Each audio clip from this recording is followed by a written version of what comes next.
be followed for the head of state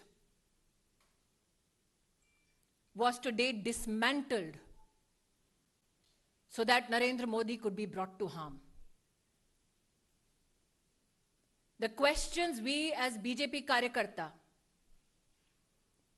and the nation needs to ask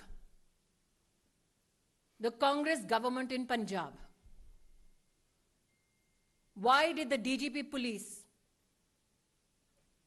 give an all clear to the Prime Minister's security detail for the route that the Prime Minister was to undertake? Who in the Punjab government gave information about the Prime Minister's route to individuals who planted themselves atop the flyover? Video evidence now publicly available brings such questions to the fore. When the Prime Minister's security detail contacted Punjab Police with regards to the circumstance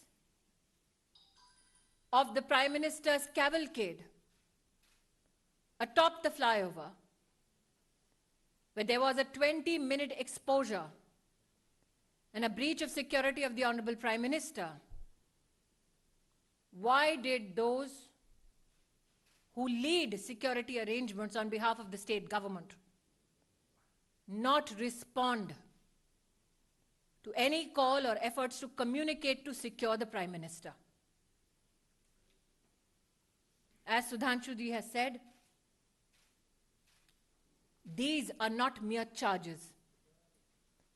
This is the reality of Punjab under a Congress government. What enrages people like us even more is this: that when the Prime Minister of India had his security breached, Congress leaders erupted with joy, asking him how his Josh was. The Prime Minister, magnanimous as ever, it is reported in the media, on his way back, it seems, communicated कि जिंदा लौट रहा हूं. I would like to tell the Congress establishment, Modi became the Prime Minister of India with the blessings of the people of India. Narendra Modi went to Punjab today to dedicate projects worth 42,000 crores for the people of Punjab. When you can't answer on issues of development, this is the depths to which you will fall. The questions, I repeat: development. This is the depths to which you will fall. The questions, I repeat: why was the Prime Minister's security detail, not receive of the route that the Prime Minister was to be undertaken? Why did the security detail not receive any response from the state administration when the Prime Minister's security was breached and there was an exposure in his security for 20 minutes? And why did the Congress leadership erupt with joy when the Prime Minister of your country and mine had his security breached? Planted political instrument today sought to bring harm to the office, the institution of the Prime Minister of India. We, as a political organization and citizens, would not reduce ourselves only and limit ourselves to expressing rage, to expressing anguish. We now demand answers. We as Karyakartas, me and Sudhanshu ji, believe that the MHA has asked for a report on this issue. And my hope is that those who tried to bring the Prime Minister to physical harm are met with justice. Bharat के इतिहास में आज पंजाब की पुण्य धरती पर कांग्रेस के खूनी इरादे नाकाम रहे। जो लोग कांग्रेस पार्टी में मोदी से घृणा करते हैं, वो आज देश के प्रधानमंत्री को, उनकी सिक्योरिटी को किस तरह से भंग किया जाए उसके लिए प्रयासरत थे। जो आक्रोश आप मुझ में और सुधांशु जी में देख रहे हैं, वो मात्र हमारे राजनीतिक संगठन तक सीमित नहीं है। हमने बार बार कहा, नफरत मोदी से कांग्रेस को है, हिसाब हिंदुस्तान से और हिंदुस्तान के प्रधानमंत्री से ना कीजिए। पंजाब सरकार को, कांग्रेस को आज जवाब देना होगा। प्रधानमंत्री किस रूट से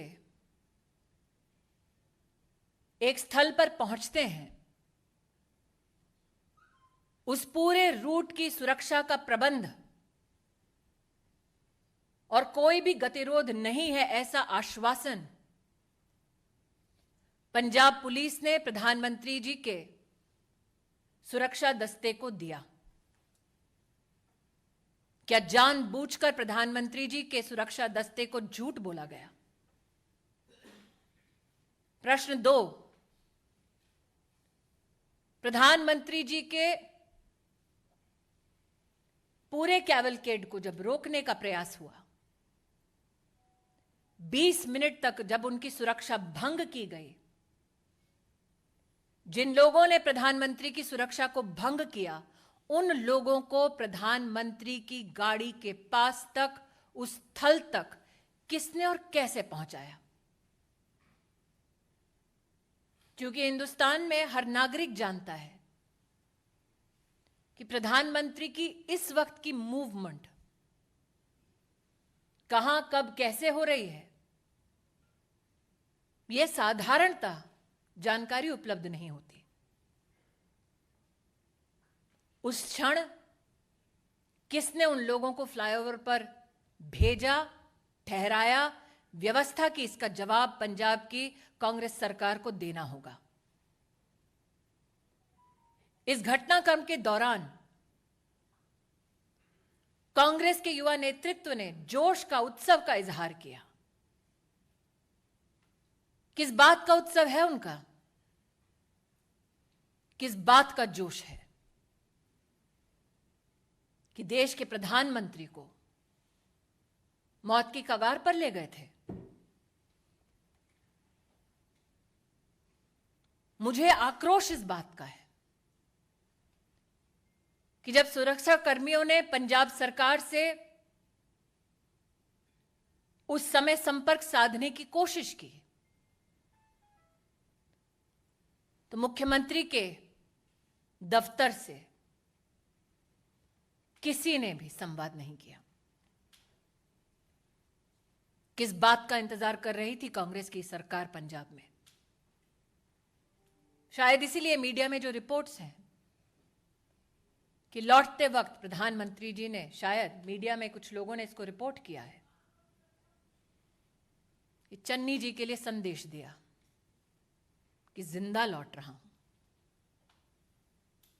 मैं आज कांग्रेस पार्टी से कहना चाहती हूं,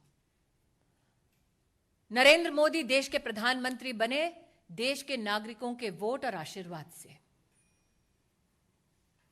उन्हें ध्वस्त करना है तो इलेक्शन में करते हैं। ये साजिश रचने की क्या जरूरत थी? इन सभी सवालों को मात्र मैं या सुधांशु जी नहीं पूछ रहे, राष्ट्र भर में ये सवाल उठ खड़े हुए हैं। लेकिन वो लोग जो इस षड्यंत्र का हिस्सा हैं, उनसे कह दो, कि मेरा विश्वास है